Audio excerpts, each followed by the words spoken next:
Camera is rolling. Sound rolling. Scene 3, shot 2, take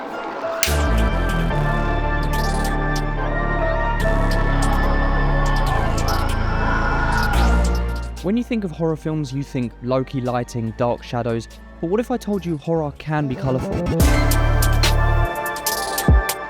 Join me as I review the C100 and CF100 RGB lights, the only lights I used as a DP on this short horror film, with my good friend and director, Isaac Moon. Can these two lights behind me really light an entire horror film on their own, but still deliver the visuals that are demanding of a horror film? Let's find out. Firstly, we have the C100, the two bulky lights you can see behind me, the red and the green, and then we have its little brother, the CF100 that I'm using right now as a key light to light me. I know what you're thinking, what makes these lights specifically so good for short horror films, short films and creative lighting in general? Well, I think I can summarise it in one word: freedom. These lights give you so much freedom, not only in the effects, the colours, the power, but also how portable they are and how nimble they are. It allows you to put these lights in really creative and interesting ways when it comes to lighting films and creative lighting. If you look at these shots here, you can see how creative you can be when it comes to colour and using these lights. I had this really nice desaturated blue bouncing off the white ceiling, illuminating this room with this desaturated blue. Then I had this complementary colour, this desaturated orange, on the actors' faces, which created separation between the environment and the actors. And having this light behind the actors, which created this silhouette, creates tension within the scene, almost as if something's behind them about to get them. This is all possible because of a feature that these lights have, and a feature that I used a lot on this short horror film, which is the ability to desaturate the colours. This scene wouldn't have worked if the colours were very saturated. And the fact that you can desaturate both of these colours within the scene is really nice and really useful. Or you can go the other way and have these really vibrant saturated colours like this. But you can see that this light and this colour really creates this really sickening look. And I think it works perfectly when you're looking at the monster. This is a great example of creative lighting and using colour creatively to enhance a feeling within the audience. Again, I know colour is standard with modern lights and especially tube lights, but the fact that you can desaturate them and you can combine different colours together to create different lighting looks, for me is really, really cool. And of course, being modern lights, they do have colour temperature control, going all the way down to 2700 Kelvin and all the way up to 6500 Kelvin. When it comes to these modern lights, especially these tube lights, they always come with a wide range of effects. Visual effects, but also colouring effects as well.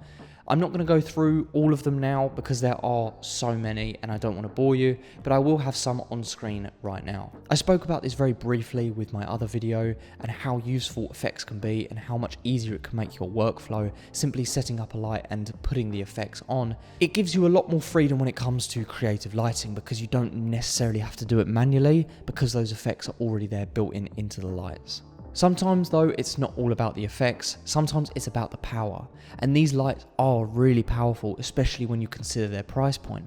I was not expecting these lights to be as powerful as they are, especially the C100s behind me. Here you can see just how bright these lights can go by lighting the entire room.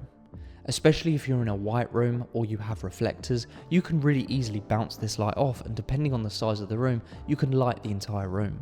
To put you into perspective, these lights behind me, they're at 30%, and you can see that they are, reasonably bright, even at 30%. I've never seen this before, but I think this thing is fantastic. What it allows you to do is connect the two C100s together to create this mega light.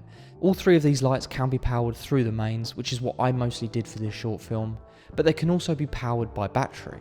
Now, I timed it myself at max power at around 45 minutes in terms of battery life. For me, that is a little bit weak, and yes, you do have to consider their price points, but at the same time I was hoping for something a little bit longer. But for me, if you're lighting an interview or if you're outside, especially when it comes to film, 45 minutes is not going to be enough, and it's just another thing that you're thinking about. So in my opinion, I would recommend just powering through the power if you can and not rely on the battery.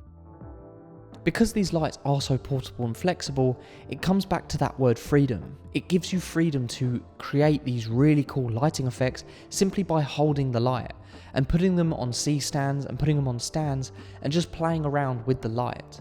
You wouldn't have been able to do this with a bigger light, and quite frankly you don't need to. If you have a fast lens, these lights will be bright enough. This shot here is a great example. We had our producer Andrew simply hold a C-stand and swivel it left to right, creating this effect. Sometimes bigger is not always better. The C100s do come with an egg crate and a diffuser, whilst the CF100 only comes with a diffuser. The egg crates are massively useful when it comes to the C100s because it allows you to direct that light even more and not just rely on its barn doors. The diffusion is a little bit awkward to put onto the light. It's a little bit hard to put on, which again deterred me from using it. They could have done a slightly better job when it comes to putting the diffusion on the light. The lights do have these really cool barn doors that I haven't seen on tube lights before, which allows you to have a little bit more freedom when it comes to lighting these films, and they're slightly reflective so you can bounce them either way, or you can just fold them back and remove them altogether. I've currently got these barn doors for the CF100 right now that are closed and creating a little bit of light here just so the light doesn't flood into the left and right of me because I want to keep those colours consistent. That's a good example of how useful these barn doors really are. I do have a problem with these barn doors though, which is a lot of light floods from the top and bottom. When you do put an egg crate on it, that's not a problem, so that's what I ended up doing a lot of the time, is just putting an egg crate on it. But again, if you want to have this like thin sheet of light spilling through using the barn doors, it's not going to work because so much light spills from the top and bottom. My problem with tube lights is that you can only mount them on stands vertically. However, this thing here gives you the opportunity to mount it onto a C100. You can then mount it horizontally onto a stand. This is a massive selling point for me because now I can mount these lights horizontally, lighting even a wider space. Which for me, having those options and that flexibility within a light as a cinematographer is a huge benefit. That being said, these lights do have their cons, one being the sound. This is more relevant for the C100s behind me because they are bulkier and brighter lights, not so much the CF100. This is going to be a problem for sound technicians because they have these boom poles that are up by these lights and it's just having this fanning noise. It wasn't a massive problem, it's still something that I feel like I should mention. This isn't really a con, but more of an observation. If you do decide to get the C100 and the CF100, I found myself just using the C100 because I've got two of them behind me. They worked perfectly fine, they're better lights, they've got more options, they've got better mounting options than the CF100. Zion did send me these lights for free, however they have no control over this edit and I can say whatever I want to say. And again, I was getting paid as a DP on this project, so I wouldn't have used these lights if I thought that they weren't appropriate for the job. That being said, do I recommend these lights? You know what I'm going to say. I'm going to say yes. And I genuinely do mean that.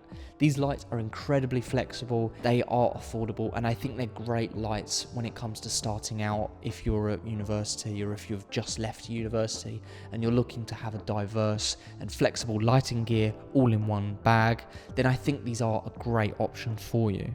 The CF100 is already out, but the C100s, the lights behind me, are releasing today, or at least the time of posting this video. If you use my discount code in the description below, you do get 10% off, plus their first month release promo code on their website. If I was you, I would take advantage of this deal and this offering that's happening in combination with my discount code and their promo code on their website.